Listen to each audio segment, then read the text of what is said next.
Morning everybody, fantastic to see you all again. I've just come back from Dorset and it is the most amazing spring workshop I just ran there. The colours were fantastic.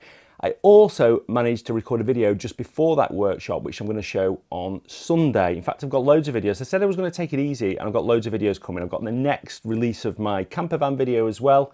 But I wanted to go through some of the photos that I took on that Dorset workshop because I think they're really good. I think, bigging myself up, wait until we see them.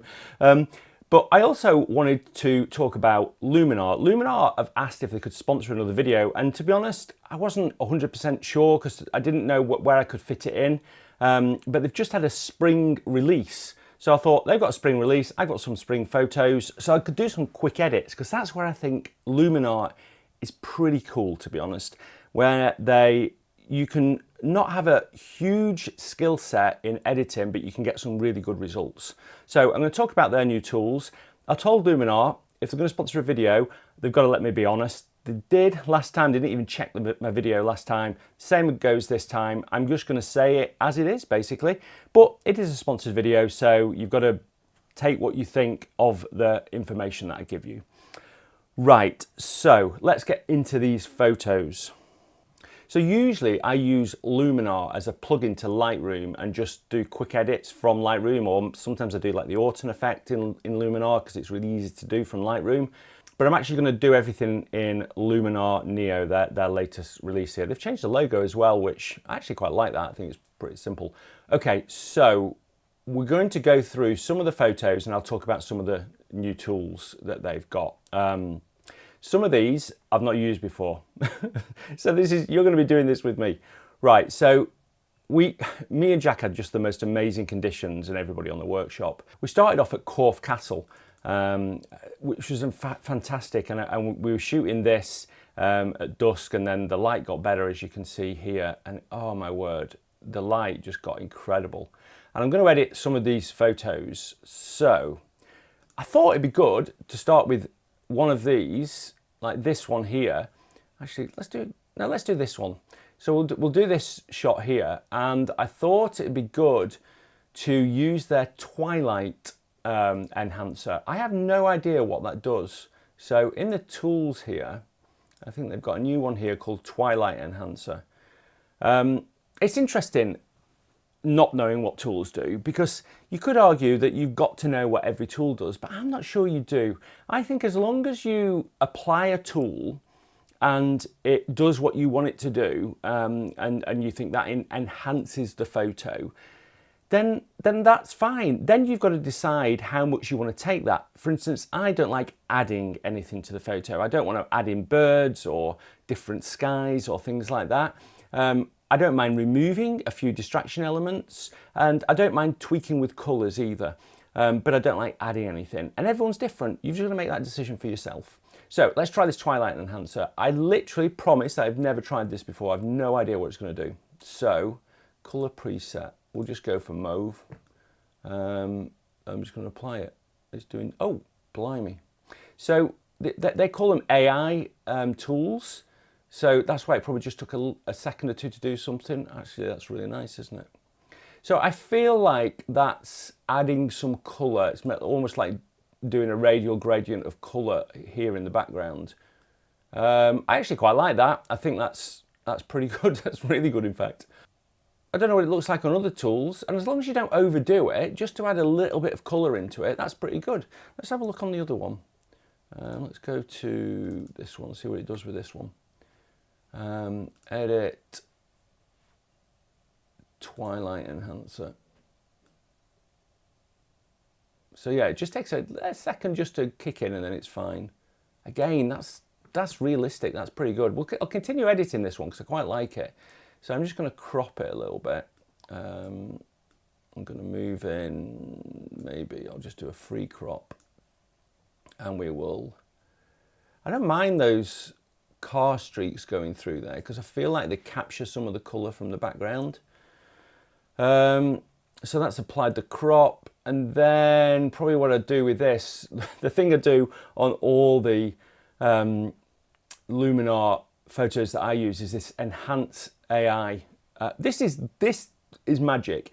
It basically just is a combination of highlights, shadows, contrast, saturation, but it does them in such a subtle way. I really like it. You know, it just brings out the shadows, and sometimes you don't want to do it a lot. I often do it with a sky enhancer, which often does a graduated filter on the top and brings it down a little bit.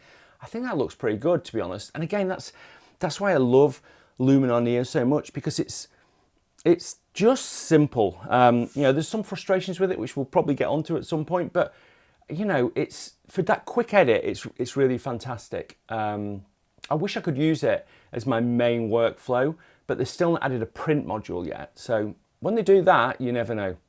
But that looks pretty cool. So we've just gone from that to that and just don't really need to do a lot. The atmosphere was doing most of it on that day. Right, the other thing, I have tried this, is the HDR merge. Now this is something that I think could be very, very useful. So this is basically, you can batch HDR merges, and I'll sort of explain what I mean by that. So the sun got a lot better. So we had this twilight, and then we were waiting for the sun to come up. And when the sun came up, lots more mist came out, and it was so spectacular. There was shots everywhere, to be honest. But I was shooting the Corfe Castle here as the mist was coming through, and I luckily got this shot with the two birds. And this is good. We could edit this. But what I wanted to do was I took some more shots after that as the sun got a little bit higher. So this one and a few closer ones. And basically, if we just select all those images, we can drag them in to HDR merge. I've not tried this many before, so guys, I hope this works. Can change the settings here, auto alignment. We'll get rid of any chromatic aberration. We don't need ghost reduction because there's nothing moving. Although there was fog moving. Okay, we'll leave it. So now click merge with Bax HDR on, and it's super clever. It basically batches the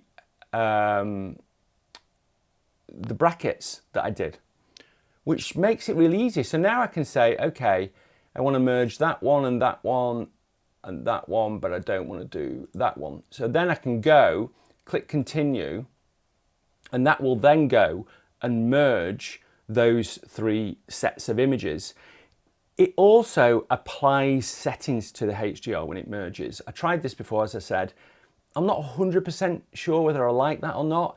I prefer it just to do the HDR merge, have all that information in there, and then I apply the settings afterwards, and I've got that extra sort of dynamic range to play with.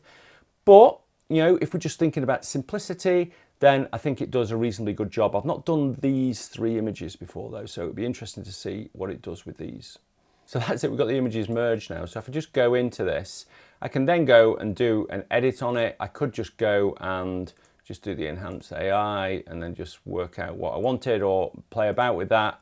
But you can see that it's done a reasonable amount of editing already on it, which I think it's done a good job. But again, my own preference is to do that myself. But it's pretty good, isn't it? I love this little ray of light that's coming in the background here. What I'm actually going to do is go back to this image here and just quickly edit it because I really like it. I think it could look good as like a bit of a pano. So just like that. Probably just tilt it that way a little bit. And on this, quite interestingly, again, I'll just do the enhance AI. I mean, it just does a good job of that. It just brings up the colours. If you ever got a shot like this, it's sometimes good to enhance this colour gradient. So if I just go to colour here, what I could do is I could just make this side a bit bluer. Actually, I'll do it within the develop module. If I do a mask and a linear gradient, and I just do it on this side, and on this side, I then go and just make that a little bit bluer. And then I'll add another one. So go and add another one, add another linear gradient here, and then this I'm going to make a little bit warmer. Holy moly, not that much warm.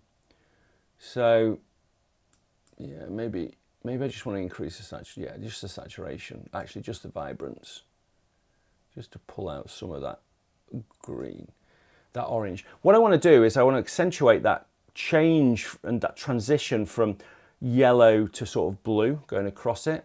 I feel like it just needs this color cast works quite well when you say remove color cast. So I'm just going to do that, and then I'm going to increase saturation of the whole image. Yeah, that looks pretty good. I'm so lucky with those birds. So then when I was here on this castle, we were sort of talking to the guests on the workshop and talking to them about trying different things. So I took these bokeh balls.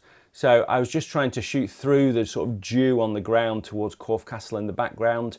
And I actually got a bokeh bow here, so a rainbow in a bokeh ball. Called it a bokeh bow. Don't know if that exists, but it's now, I've trademarked that name. And then I was also getting a bit lower and shooting down to Corfe Castle, and I got all these bokeh balls here. I quite like doing this. Ever since I did it like 4 years ago or something, actually for a photo that's on my wall there in Iceland, I've always experimented with this because I've got now a collection of shots like this.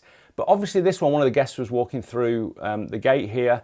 So let's try this Generative. So this it's like the Photoshop AI arrays, basically. I have no idea. It's not going to be able to do this, so this is going to be the big test. This is a really hard test, isn't it? So I'm going to see if it can erase. No, it's not going to do this, is it? It's just going to erase all the fence as well. But we'll give it a go. Sorry, Luminar.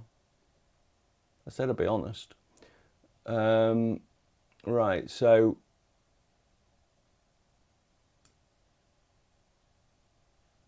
click erase.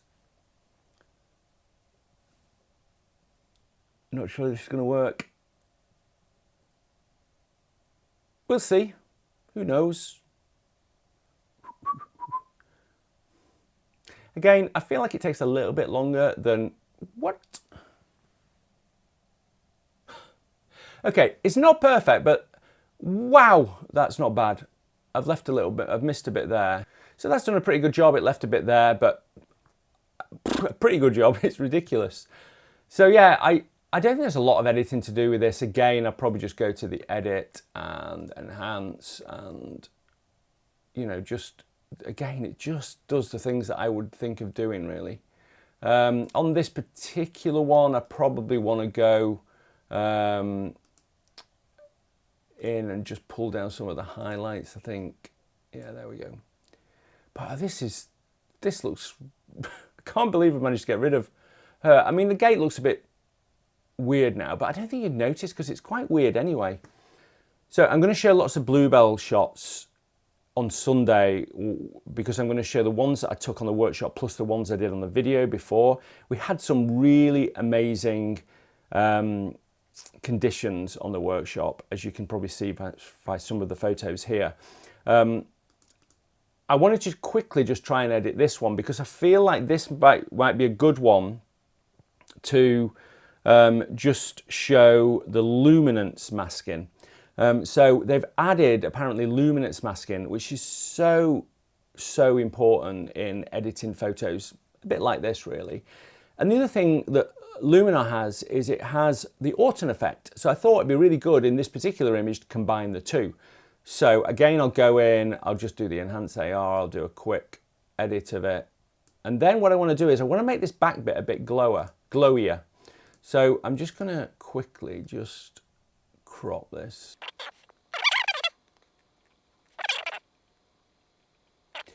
Right, so what I'm going to do is I'm going to go to glow. So this allows me to apply an Orton effect. If you don't know what an Orton effect is, then basically it's just like a blur over the whole image. So if I just go and do a maximum Orton effect, that's like in your face Orton effect. We don't want that. We probably want something a bit more like this, but I don't really want this foreground blurring too much. So now I can mask this, which is again so good. All the tools within Luminar you can mask. So I've now got this luminosity mask. So what I'm going to do in that luminosity mask is I'm going to go and just select the highlights. And as I apply this, so basically it's saying all the tones are masked at the moment, are showing. So I'm going to say don't show the darker tones, or don't apply the effect to the darker tones. That's quite a hard edge though. So this button at the bottom allows me to sort of feather that a little bit, because I want it to come onto the tips of the ferns, but not all the ferns. So I can tweak that a little bit more, about there. And now I can apply that Orton effect, and it's just going to apply it just to the brighter tones. So I usually warm up my Orton effect, so just add some warmth to it. I'm going to reduce the contrast a bit, reduce the brightness a bit, add a bit more softness into it.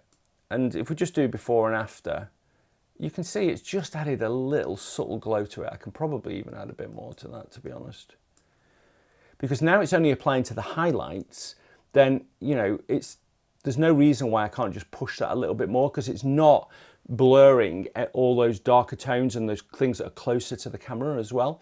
And I think that looks really good. I mean, that's like quite a complex edit in Photoshop, but again, in here you can do it really easily, which is one of the, I use this all the time in Luminar. Right, so yeah, that looks pretty good. Let's go and have a look at focus stacking. Yeah, so I'm going to talk about some of these bluebell shots, and I'm going to do some prints on Sunday. I'm going to be in the forest as well. I get quite excited, so get ready for that. Okay, so I went to Door. Of course I did. I was in Dorset. Why wouldn't I? It was so amazing, Door. And I took this shot of these daisies, and I was really close. So basically, I did one focused on Door. I didn't get the horizon very straight here, and one focused on the daisies. So this was on Door, this was on the daisies, and you can see because of lens breathing, focus breathing, they're not quite aligned. So it's going to be interesting. I've not done the focus stack on this. Again, it's going to be interesting how well it'll do with this focus stack. So basically, to do a focus stack, you just select the two. I'm not going to even mess about with the, because they're different exposures, but let's just see how good it is. So I'm just going to put those in focus stacking in there.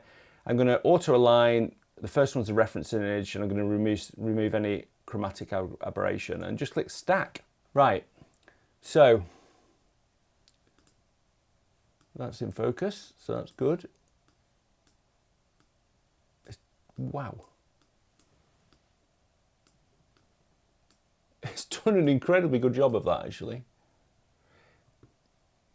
I mean, if I was being really critical, I'd say that these weren't perfect, but I honestly think you'd never notice. And they're so hard to get right. Whenever you're doing a focus stack, you really don't want things that stick up in the air over something a long way away, because it just makes it almost impossible to focus stack. You would never know that that existed. Obviously, the disadvantage with doing it like this is you can't tweak it. With Photoshop, you're applying a mask, you can do some tweaks, you can get a little bit more. But you know, most of the time you don't want to tweak it. I need to sort that horizon out, don't I? That's really bad, that horizon.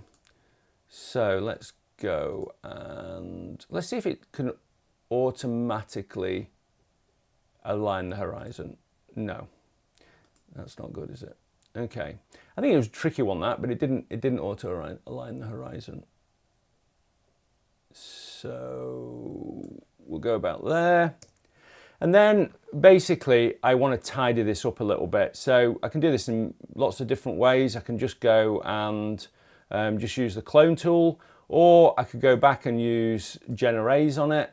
And I'll probably do that. So I can just get this bit here, click erase. I just want to tidy up the edges, basically. It's always a good idea when you've got a shot like this, just to tidy up the edges so that the eye is drawn into the main focus point.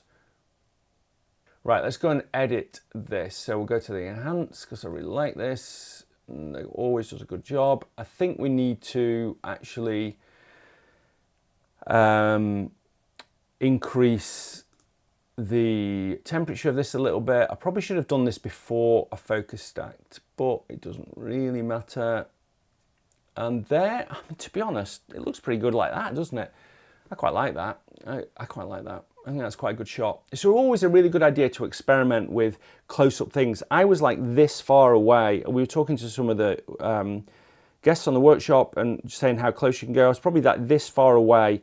This was at 24 millimeters because I didn't want the back durdle door to go too small. But usually I'd shoot around about 16 to 20 millimeters. But I quite like this. I think it looks pretty good. So finally, I just want to show you this shot. So this is a fantastic garlic woodland. And we had a little bit of mist. So we were all walking down this path and trying to find routes down this path. And I always like a winding path like this that just goes into the distance. There really isn't a huge amount to edit on this. I'm just going to do the basics. So I'm just going to do the raw edit first and probably just increase the exposure a little bit. Maybe reduce the highlights a bit, increase the shadows a bit. Probably just make it a little bit warmer. I always find greens tricky when you're doing this. I'm going to reduce the saturation a little bit because I can always bring some saturation back. I think that's too bright now. Maybe that's better. There we go. But what I want to do is I want to just add a little bit of glow at the end of it, at the end of the path. And I also want to just change the greens a little bit. So I'm going to go into the tools, click the color here. And in here, I've got the HSL slider, and I just want to play about with the greens because I mean, we don't want it like that. We don't want it like that. I think I'd like them a little bit more vibrant. So I'm going to go for greens about there. So I'm just going to reduce the yellow as well, just to bring out some warmth in the trees. And then I'm just going to add a glow in the middle just to draw my eye into the middle. So we'll go to glow, Orton effect again. And we're not going to do it on the whole image. We're just going to do a mask radial gradient, and we'll just do it on this central area here. And then I'll probably as well just add a little bit of warmth to that. So I've just gone from that to that. I think that looks really good. So I hope you've enjoyed looking at these photos with me from Dorset. It was such a fantastic week, and also looking at Luminar's spring release. I've got so many videos coming up. After saying I'm going to take it easy, I basically got my windows, putting my windows in my camper van. What could go wrong with that? I read some instructions. Well, I read a few instructions, but yeah, some things didn't go quite to plan. And then on Sunday, I've got a video of me in the Bluebell Woods, which was just absolutely fantastic. It was great to be back out with my camera because I've had a little bit of a break. There is going to be more breaks from video. I am going to Scotland to do some recording soon. I'm actually going to the Open venue for the Open Golf to do some things there. So that should be quite exciting. So I've got some things coming, but I want to say thanks ever so much for everyone's comments on all my videos. And it seems like my camper van videos have gone down really well. So I really appreciate that. Until next Thursday or maybe Sunday, bye.